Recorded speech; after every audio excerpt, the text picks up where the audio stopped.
India का medical system जल्द ही collapse होने वाला है। 9 मार्च 2016 को इंडिया की पार्लियामेंट्री कमेटी ने ये ओपनली एक्सेप्ट किया। जी न्यूज में पब्लिश्ड एक रीसेंट स्टडी के हिसाब से इंडिया में बस गेस करो कितने परसेंटेज सर्जरीज फेक की जाती होगी। Well, a freaking 44% surgeries fake की जा रही है। मतलब almost half of the surgeries completely unwanted होती है, सिर्फ पैसे कमाने के मकसद से की जा रही है। इसी रिपोर्ट ने इन सर्जरीज को बाइफर्केट करके भी बताया था कि कौन सी सर्जरियां हैं। इंडिया में होने वाले 55% heart surgeries, 48% uterus surgeries, 47% cancer surgeries, 48% knee replacement surgeries, 45% C section surgeries completely unnecessarily हो रहे हैं, सिर्फ पैसे ऐंठने के मकसद से।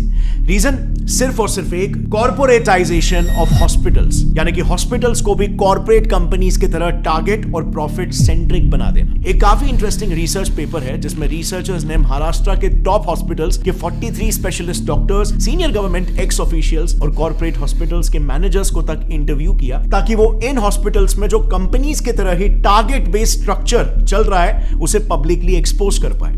And the results were shocking. So, सबसे पहले तो सैलरीज की बात करते हैं।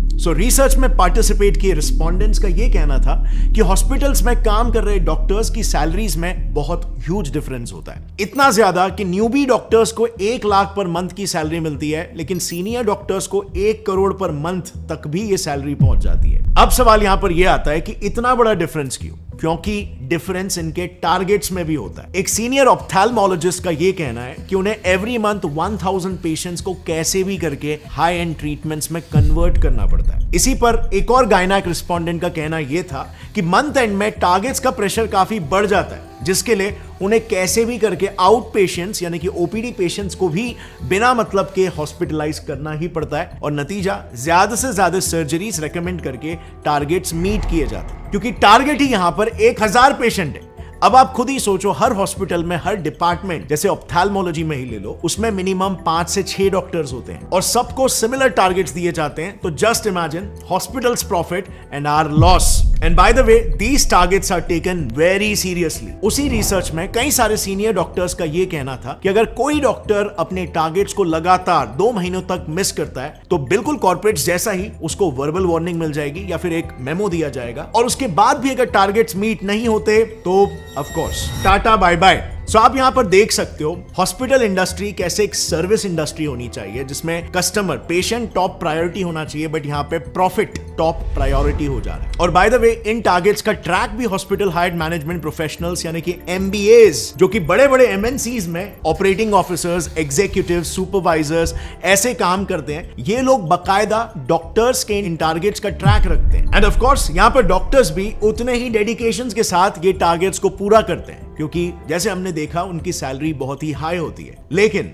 उनका ये high paying job mostly contractual basis पर होता है, एंड सो उस कॉन्ट्रैक्ट को रिन्यू कराने के लिए और उनका न्यू पे स्केल डिसाइड करने के लिए उनके पिछले साल के टारगेट्स को देखा जाता है, जो अनफॉर्चुनेटली इन डॉक्टर्स को फोर्स कर देता है इलीगल स्कैम्स तक करने के लिए। नाउ मेडिकल फील्ड के इलीगल प्रैक्टिसेस को थरली समझने के लिए हमने ये सारा इंफॉर्मेशन 2 काफी प्रोमिनेंट डॉक्टर से लिया है। पहला है Padma Bhushan and Padma Vibhushan awardee doctor BM Hegde, जो उन्होंने एक आर्टिकल लिखा था, उस आर्टिकल का रेफरेंस है। और दूसरा रेफरेंस हमने लिया है एक बुक से called dissenting diagnosis by doctor Arun Gadre and doctor Abhay Shukla. लेकिन काफी ढूंढने के बावजूद भी हमें ये बुक ऐसे पब्लिकली अवेलेबल नहीं मिली, लेकिन हमें बिजनेस इनसाइडर का एक आर्टिकल मिल गया जिसमें उस बुक के कुछ मेन एक्सर्प्ट्स अवेलेबल है। Starting with the first scam, जो इतना घिनौना है कि इंसानियत भी काइंड ऑफ शर्मा जाए। Keeping dead patients alive. Times of India ने ऐसे कई सारे केसेस पर एक रिपोर्ट पब्लिश की है जिसमें डॉक्टर्स डेड पेशेंट्स को भी जिंदा बताकर उनके ट्रीटमेंट्स चालू रखते हैं, ताकि ज्यादा से ज्यादा पैसे बनाए जा सके, और फिर अंत में जाकर सच्चाई पब्लिक करते हैं। TOI में ही पब्लिश्ड एक केस में एक हॉस्पिटल ने पेरेंट्स को बिना बताए उनके 14 साल के ब्रेन डेड बच्चे को 1 महीने तक वेंटिलेटर पर रखा।